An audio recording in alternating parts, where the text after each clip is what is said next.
문재인 대통령은 오늘 도널드 트럼프 대통령과의 정상회담에서 조만간 남북 정상회담을 추진할 계획이라고 밝혔습니다. 공화당이 합법 이민을 현재의 절반으로 감축하는 이민 축소 방안을 다시 추진하고 나섰습니다. 남북 국경을 넘는 이민자가 지난해에 2배가 넘는 것으로 나타났습니다. 뉴욕주 하원 민주당 의원들이 세입자 보호와 렌트 규제를 강화하는 법안을 대거 발의했습니다. 한국을 대표하는 미스터리 판타지 매직 스냅이 브로드웨이 무대에 오릅니다. 이상은 이 시각 주요 뉴스입니다. 시청자 여러분 안녕하십니까? KBN 뉴스입니다.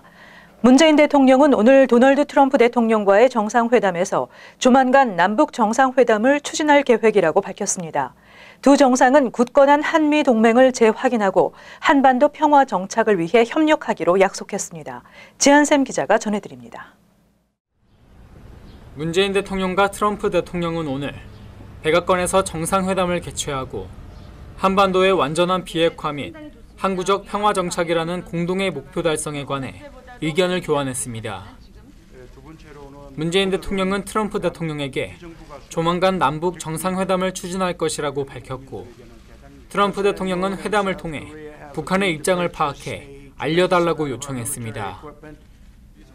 문재인 대통령은 한반도 문제의 평화적인 해결책을 모색하는 트럼프 대통령을 높이 평가한다고 밝혔고, 트럼프 대통령도 문 대통령이 한반도의 비핵화를 위한 주도적 역할을 해온 점을 높이 평가했습니다.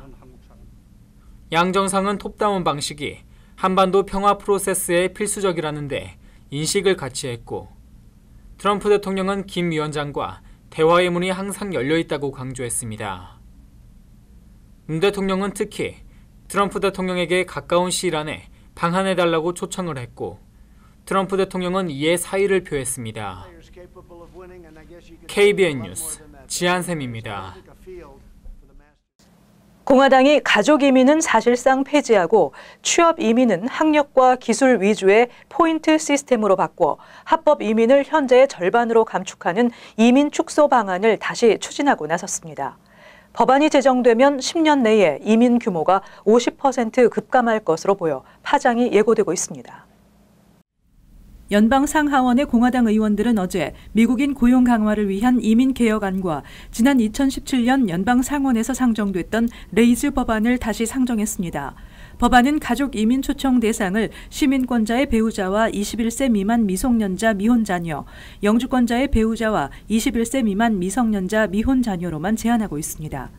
현행 가족 이민 제도에서 1순위와 2순위 대상자만 초청을 허용하고 3순위와 4순위에 해당하는 시민권자 또는 영주권자의 형제 자매나 21세 이상 기혼과 미혼 자녀, 부모 등은 초청 대상에서 아예 제외되는 것입니다.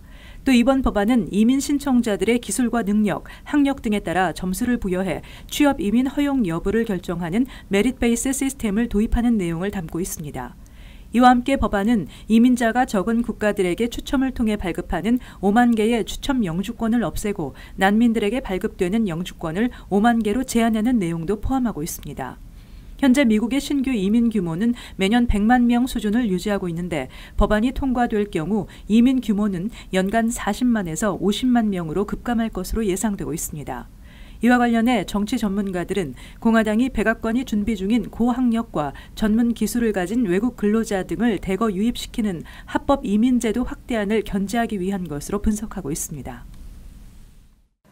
트럼프 행정부가 초강경 반이민 정책을 펼치고 있지만 남부 국경을 넘는 이민자가 지난해에 2배가 넘는 것으로 나타났습니다. 트럼프 행정부는 난민 심사 기준을 크게 강화해 망명 신청자를 감소시킬 방침인 것으로 알려졌습니다. 지난 3월 멕시코 국경에서 체포되거나 입국이 거부된 이민자가 10만 3천 명으로 사상 처음으로 한 달에 10만 명을 돌파했다고 국경세관보호국이 발표했습니다. 이는 전달인 2월보다 35% 증가했으며 지난해 같은 기간보다 2배 이상으로 늘어난 것입니다. 이 가운데 국경 체포 이민자만 9만 2,607명으로 그중 절반 가까운 45.3%가 가족 단위 입국자였으며 31%가 나홀로 미입국 어린이로 분류됐습니다. 국경세관보호국은 이들 이민자들이 멕시코 등 중남미 출신자 외 중국, 방글라데시, 이집트 등 50개 이상 국가 출신자들이라고 발표하고 이들이 미국에 밀입국하기 위해 중남미 이민자들의 경로를 따라 지구 반바퀴를 돌아서 오기도 한다고 밝혔습니다. 국경을 넘는 이민자가 급증하자 트럼프 행정부는 난민 심사 기준을 크게 강화해 앞으로 난민 심사에서 본국에서의 박해에 대한 더 확실한 증거를 요구하며 망명 신청자를 감소시킬 방침이라고 뉴욕타임즈가 보도했습니다. CNN은 국방부가 텍사스주의 건설사 SLSCO, 몬타나주의 건설사 버나드 컨스트럭션을 뉴멕시코주 엘파소 구간과 애리조나주 유마 구간의 사업자로 각각 선정해 10억 달러 규모의 국경 장벽 건설 계약을 체결했다고 보도한 바 있습니다. 뉴욕주 하원 민주당 의원들이 오는 6월 뉴욕주 렌트 안정법 만료를 앞두고 세입자 보호와 렌트 규제를 강화하는 법안을 대거 발의했습니다. 칼 헤이스티 주 하원 의장은 렌트 안정 아파트의 임대료 인상을 제어하고 서민 아파트를 확충하는 내용이 포함된 세입자 보호와 렌트 규제 강화 법안들이 패키지로 상정돼 회기 마감 전까지 처리될 것이라고 밝혔습니다. 브라이언 바누엘 의원이 발의한 법안은 집주인이 건물 시설에 대한 보수 공사 비용을 렌트 인상을 통해 세입자에 전가할 수 없도록 하며 이미 시설물 공사를 이유로 렌트를 인상한 경우 인상분을 다시 세입자에 돌려주고 이전 수준의 렌트만 받을 수 있도록 했습니다. 다이애나 리처드슨 의원은 건물의 공공시설이 아닌 아파트 유닛 안의 공사 비용 역시 세입자에 전가하지 못하게 하는 법안을 발의했습니다. 스티븐 심브로위츠 의원이 발의한 법안은 집주인이 세입자에게 매우 낮은 임대료를 제시한 후 재계약 시에 임대료를 크게 높이는 것을 막는 법안을 발의했습니다. 또 세입자가 바뀌는 경우 렌트를 20%까지 인상할 수 있는 현행법을 변경하는 법안도 발의됐습니다.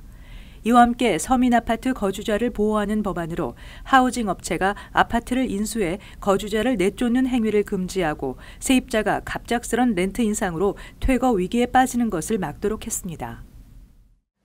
서류 미비자를 포함해 주민 모두에게 운전면허증을 발급하는 법안을 지지하는 정치인들이 늘어나고 있습니다. 한편 이 법안은 2019-2020 회계년도 예산안에 포함되지 않았습니다. 스펙트럼 뉴스의 잭 핀트 기자는 트위터를 통해 모두에게 운전면허증을 발급하는 내용의 법안이 주 상원을 통과하기 위해 필요한 32표 중 현재 30표가량이 확보됐다고 밝혔습니다. 아드리아노 에스페이앗 뉴욕주 연방하원의원은 앤드루 쿠오모 주지사와 안드레아 스튜어트 커즌스 주 상원 민주당 원내대표, 칼 헤이스티 주 하원의장에게 서류 미비자를 포함한 모두에게 운전면허증을 발급할 것을 촉구하는 서한을 보낸 것으로 알려졌습니다. 에스파이앗 의원은 서류 미비자들이 자녀 통학에도 무면허로 운전을 하고 있는 실정이라며 안전상의 문제를 지적하고 뉴욕주의 법안 통과는 서류 미비자에게 혜택을 주는 것뿐만 아니라 모든 뉴욕 주민에게도 안전을 보장한다고 밝혔습니다. 또 사회 전반적으로 서류 미비자에게 운전면허를 제공하면 뺑소니 사고를 줄이고 차량 등록세 등 면허 발급으로 인한 주정부의 경제적 이득도 발생한다는 점을 강조했습니다. 루이스 세플베다 주 상원의원도 서류 미비자에게 운전면허증을 발급하는 법안의 통과 가능성을 긍정적으로 평가하며 법안 통과의 실현 가능성이 기대 이상으로 높아졌다고 전했습니다. 한편 서류 미비자들도 운전면허증의 필요성을 제기하고 나섰으며 서류 미비자 운전면허증 발급 지지단체인 그린라이트 연대도 꾸준히 서류 미비자에 대한 운전면허증 발급을 지지하고 있습니다. 한편 현재까지 미국 내에서는 캘리포니아, 메릴랜드, 버몬트, 워싱턴 DC 등 12개 주가 서류 미비자에게 운전면허증을 발급하고 있습니다. 한국을 대표하는 미스터리 판타지 매직 스냅이 브로드웨이 무대에 오릅니다. 2016년 영국에서 초연과 함께 관객들의 호평을 받으며 최우수 마술 공연으로 각종 수상을 하기도 했는데요. 관객들을 미스터리한 마법의 세계로 빠져들게 하는 스냅의 최종 리허설에 지한샘 기자가 다녀왔습니다. 브로드웨이 42번가에서 가장 오랜 역사와 명성을 자랑하는 뉴 빅토리 극장과 파트너십을 맺고 있는 뉴욕 한국문화원이 내일부터 28일까지 한국 공연단체 그루잠 프로덕션의 마술작품 스냅을 무대에 올립니다.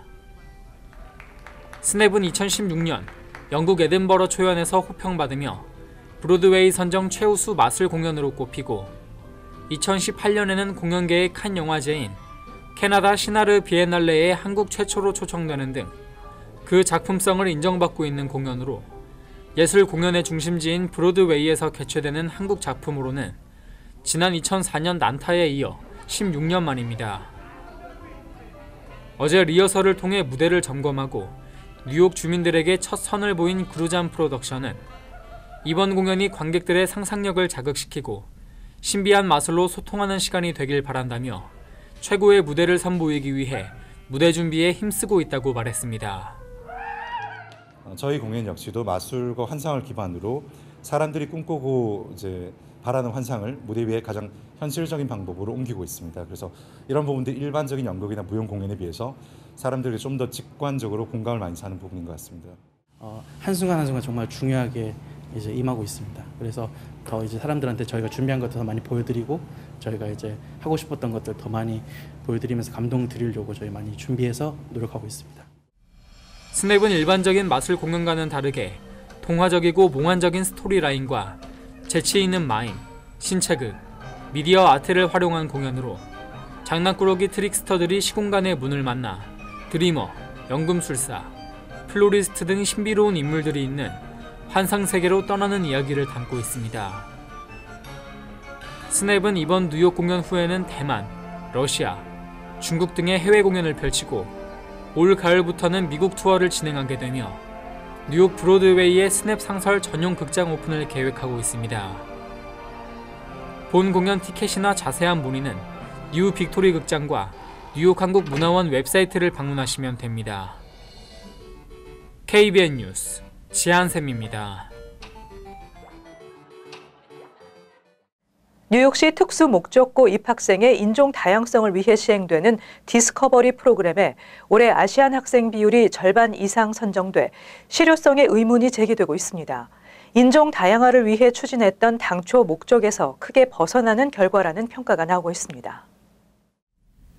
디스커버리 프로그램은 특목고 시험에서 탈락했지만 커트라인에 근접한 저소득층 학생들에게 할당하는 프로그램으로 교육당국은 대상자로 선정된 학생들에게 여름방학 교육과정을 수료한 뒤 재시험을 통해 입학 기회를 주고 있습니다.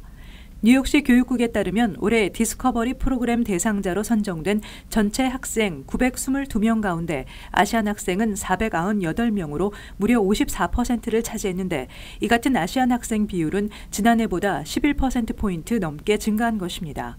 반면 흑인계 학생 비율은 지난해 10.2%에서 11.8%로 1.6%포인트 증가했으며 히스패닉계 역시 12.6%에서 18.3%로 5.7%포인트 늘어나 아시안 증가폭에 크게 못 미쳤습니다. 백인계 학생 비율은 오히려 26.3%에서 14.6%로 11.7%포인트나 줄었습니다. 이에 대해 교육 전문가들 사이에서는 인종 다양화를 위해 추진했던 당초 목적에서 크게 벗어나는 결과라는 평가를 내리고 있습니다. 만약 디스커버리 대상 학생들이 9월 특목고에 전원 진학하더라도 인종적 분포는 크게 달라질 것이 없다는 분석입니다. 리처드 카란자 뉴욕시 교육감은 이와 관련해 특목고의 인종 다양성 확대를 위해 전 방위적으로 노력하고 있지만 여전히 크게 나아지지 않고 있다며 특목고 시험 폐지만이 답이라고 밝혔습니다. 디스커버리 대상자로 선정된 학생들은 오는 30일 각 학교의 카운셀러를 통해 디스커버리 참가 통보를 받게 되며 7월부터 교육 과정을 밟게 됩니다. 교육국은 올해 특목고 재시험을 통해 500명가량을 선발할 예정입니다. 뉴욕주 의회가 온라인 숙박 중개 사이트에 단기 임대 한 개의 리스트 계제를 합법화하는 법안을 추진합니다. 뉴욕주 상하원은 단기 임대 서비스를 제공하는 주택당 한 개의 리스트를 에어비앤비와 홈어웨이 등 온라인 숙박 중개 사이트에 게재할 수 있도록 하는 법안을 상정했습니다. 그러나 법안은 숙박 서비스를 제공하는 집주인 등은 사전에 인적 정보를 주정부에 등록하도록 하고 있으며 렌트 안정 아파트는 에어비앤비와 홈어웨이 서비스를 할 수 없도록 하고 있습니다.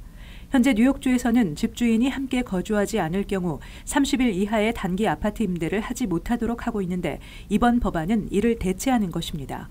제임스 스쿠피스 뉴욕주 상원의원과 조셉 렌틀 뉴욕주 하원의원은 이번 법안은 온라인 숙박 중개 서비스에 대한 규제와 함께 추가 수입 확보를 위해 단기 임대를 하는 뉴요커들을 위한 절충안이 될 것이라고 강조했습니다.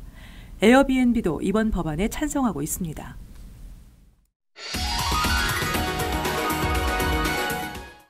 이어서 LA 지역 한인사회 소식입니다. LA시가 장애인 주차카드 불법 사용에 대한 처벌을 강화했습니다. LA시 의회는 장애인 주차카드를 불법적으로 사용하다 적발될 경우 최고 $1,100까지 벌금이 부과될 수 있으며 주정부가 별도로 10%의 추가 페널티를 부과한다는 내용의 조례안을 만장일치로 통과시켰습니다. 이는 기존의 3배에 달하는 벌금입니다. 이에 대해 밥 블루멘필드 시의원은 장애인 주차카드 불법 사용은 정말 필요한 사람들에게 큰 불편을 겪게 하는 비도덕적인 행동인 만큼 강력하게 대처해야 한다고 말했습니다. 한편 캘리포니아주 차량국에 따르면 지난해 7월 이후 장애인 주차카드 불법 사용 적발 건수는 1,248건으로 집계됐습니다. 캘리포니아주 차량 등록국 DMV에서 리얼 아이디를 발급받은 주민들은 거주 증명서를 추가로 제출해야 합니다.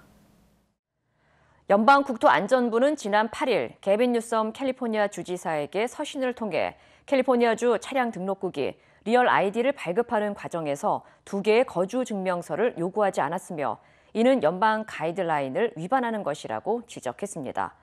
DMV 측은 지금까지 340만 명에게 리얼 아이디를 발급했지만 이들에게 추가 서류를 요청할 계획이라고 전했습니다. 한편 DMV 측에 따르면 추가 서류가 요구되는 리얼 아이디 소지자는 인근 DMV를 방문하거나 우편이나 온라인을 통해 거주 증명서를 제출할 수 있습니다. 이어서 간추린 소식입니다. 뉴욕주 간호사협회가 파업 위기를 모면했습니다. 간호사협회는 부족한 인력으로 혹사를 당하고 병원 시설 부족으로 제대로 된 간호 업무를 볼 수 없다며 이를 시정할 것을 요구하며 파업을 예고했지만 뉴욕시 병원연합은 간호사 추가 채용에 1억 달러를 쓰겠다며 타협을 이끌어냈습니다. 뉴욕주 상원이 종교적 복장 법안을 만장일치로 통과시켰습니다. 법안은 종교적인 이유로 선택한 복장을 직장에서 규제하지 못하도록 한 것으로 사실상 다른 인종, 종교, 문화 등에 대한 차별을 금지하는 것입니다. 앞서 하원에서는 지난달 같은 내용의 법안이 통과된 바 있습니다. 라클랜드 카운티가 홍역 비상사태 효력을 중단시킨 뉴욕주 법원의 판결에 항소하고 홍역 환자들의 외출을 금지하는 방안을 마련키로 했습니다. 에드데이 라클랜드 카운티장은 항소 조치와는 별도로 홍역 백신을 접종하지 않아 전염된 경우 21일간 외출을 금지시키고 이를 위반할 시 $2,000의 벌금이 부과되는 새로운 제한 규정을 마련 중에 있다고 밝혔습니다. 뉴저지 한인상록회가 제18회 효행상 후보를 추천받습니다. 효행상은 효자, 효녀, 효부상, 장한 어머니, 아버지상, 장수상, 사회봉사상, 한민족상 등으로 구성되며 추천 방법은 팰리세이드 파크에 위치한 상록회 사무실에서 추천서를 받아 작성한 후 접수하면 됩니다. 접수 마감은 오는 25일까지이며 올해 효행상 시상식은 5월 11일 잉글루드 병원 대강당에서 열립니다. 계속해서 환율과 증권 소식입니다.